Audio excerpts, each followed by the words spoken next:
Fala, galera! Meu nome é Clarice, sou coach de relacionamento, identidade e propósito. E hoje eu quero falar com vocês sobre as dificuldades de mudarmos. Porque é tão difícil mudar um comportamento que atrapalha a nossa vida. Se você quer conhecer 3 dos grandes vilões que nos impedem de mudar, vem comigo assistir esse vídeo até o final.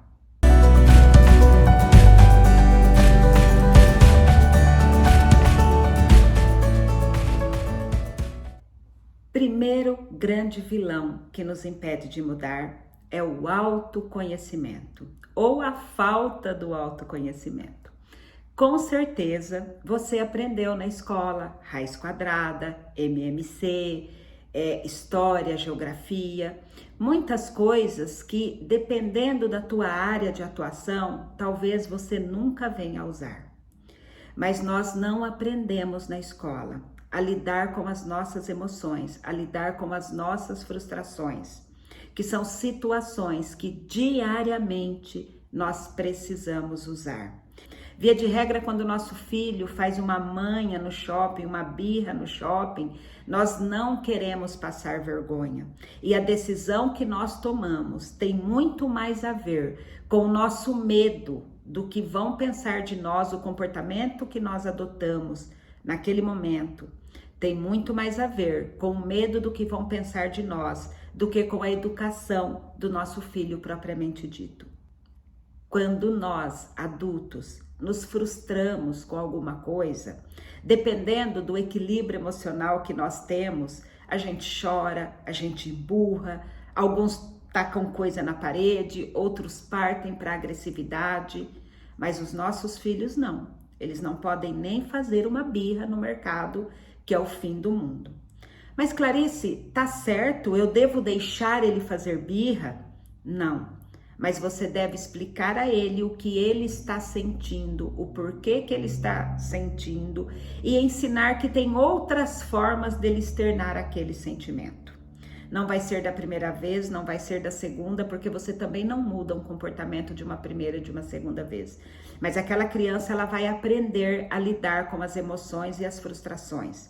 2 erros nós cometemos nessa estrada do autoconhecimento em educação de filhos.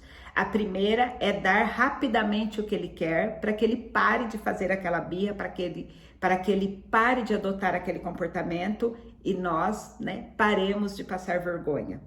E o segundo erro que nós cometemos é solicitar, determinar que aquela criança engula o choro, que aquela criança aceite aquilo sem demonstrar nenhuma emoção. As 2 coisas estão erradas. Este é só um exemplo da falta de autoconhecimento. O fato de nós crescermos sem saber lidar com as nossas emoções. Todos nós, em maior ou menor grau, passamos por algum tipo de trauma, sofremos algum tipo de bullying, vivemos algum tipo de abuso e nós não aprendemos a lidar com isso. Ou melhor, nos ensinam que a gente tem que pôr uma pedra em cima e esquecer. Perdoe, mas ninguém nos fala como perdoar, como passar por esse processo. E aquela ferida lá na frente vai infeccionar. Eu sempre falo, o seu passado mandando lembranças, o seu passado influenciando o seu presente e atrapalhando o seu futuro. Augusto Cury sempre fala nos livros dele, você entraria num avião sabendo que o piloto não sabe operar os equipamentos? Gente, o nosso cérebro, a nossa mente é como se fosse a cabine de comando de uma grande aeronave. E para você mudar um comportamento, para você mudar hábitos, para você viver sua identidade, o seu propósito, para você ter uma vida plena, você precisa saber operar essa cabine. Você precisa saber operar este equipamento tão tecnológico, porque nenhuma tecnologia se equipara ao nosso cérebro, à complexidade do nosso cérebro. E nós passamos pela vida sem saber operar. E você só vai operar, só vai aprender a operar quando você saber como ele funciona. Então, o autoconhecimento é muito importante neste processo de mudança de comportamento. O segundo grande vilão da nossa mudança de comportamento É o desamparo aprendido. O que é o desamparo aprendido? É quando as informações te colocam no caminho da passividade ou da desistência. Muita gente quer mudar e muita gente tenta mudar todos os dias. Mas como ela busca essa mudança sem conhecer o seu equipamento, sem saber operar o seu equipamento, via de regra ela faz alguma coisa errada e ela cai, e ela erra, e esta mudança não dá certo. E ela então aprende que ela não consegue mudar, que ela não sabe mudar. E ou ela vai para o conformismo, a passividade, ou ela desiste daquela mudança. E isto acontece porque faz parte de um mecanismo cerebral, de quando você tenta e a situação não muda e o sofrimento continua. Quando isso acontece, o circuito cerebral conhecido pela ciência como serotoninérgico, e agora eu vou precisar ler porque o nome é complexo, cujo neurotransmissor é a serotonina. Ele é ativado e pode acontecer essas duas coisas.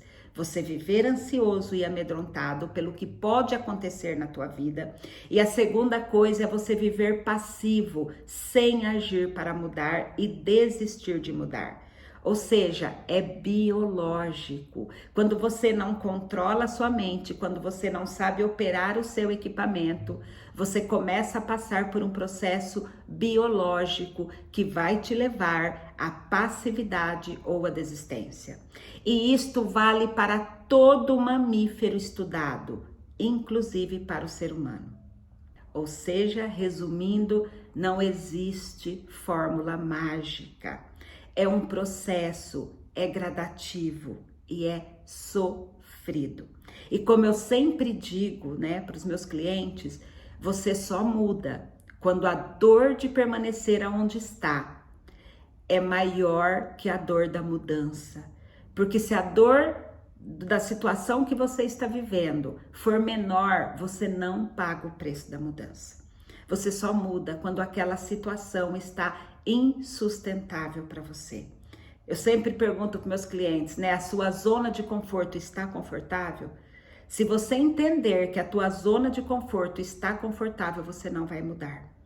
O preço da mudança é uma fatura que você paga à vista, você desembolsa um esforço, um sacrifício, que às vezes você nem acredita que tem. Mas quando você passa por aquilo, você tem a sua libertação, é libertadora a mudança pelo resto da tua vida. Você aumenta o teu sofrimento por um curto espaço de tempo e depois você vive livre dele. Já a dor de permanecer aonde está, eu costumo dizer que é uma fatura que você paga a prazo, a perder de vista e pode durar o resto da tua vida. É uma dor suportável, digamos assim, ela não é tão grande como a dor da mudança, que em alguns momentos ela fica insustentável. A dor de permanecer onde está, talvez nunca atinja esse pico, mas você nunca sai do lugar. Então é aquele sofrimento contínuo, que nunca acaba. O terceiro grande inimigo da mudança é a lógica de projetos pontuais, porque ele acaba te levando ao desamparo aprendido. Para mudar sua vida, você precisa primeiro se transformar na pessoa que você quer ser. É só entendendo isso que você vai conseguir implementar uma mudança sustentável. Tenha um projeto de vida e não um projeto pontual. Ao invés de querer ganhar 100 mil reais até 2022, queira ser uma pessoa financeiramente próspera. Fuja dessas dietas rápidas, aprenda a falar inglês em não sei quanto tempo, emagreça dormindo, faça o jejum intermitente por 21 dias, mude um hábito em 21 dias, ainda tem coaches repetindo isso. E a neurociência já provou que isso não funciona.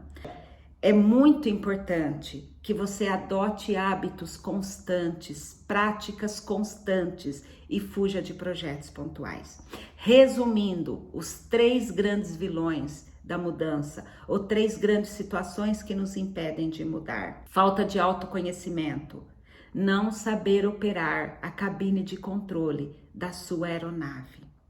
Segundo, desamparo aprendido, quando você tenta e não dá certo, que vai desencadear um processo biológico que vai te levar ou à passividade ou à desistência.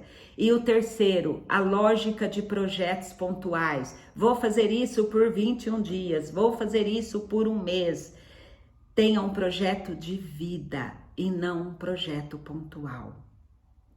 Essa é a mensagem de hoje. Eu quero que vocês reflitam nela. De 0 a 10, o quanto você se conhece. De 0 a 10, o quanto a história de vida que você viveu tem influenciado na tua vida hoje. Segundo, quantas vezes você já tentou e não deu certo? Será que você já caiu nessa situação de desamparo aprendido? E terceiro, qual é o seu projeto pontual do momento? Vamos transformar este projeto num projeto de vida? Reflita sobre isso. Lembrando, se esse vídeo de alguma forma contribuiu com você, edificou a sua vida, curte, compartilhe, comente e ajude a edificar outras vidas.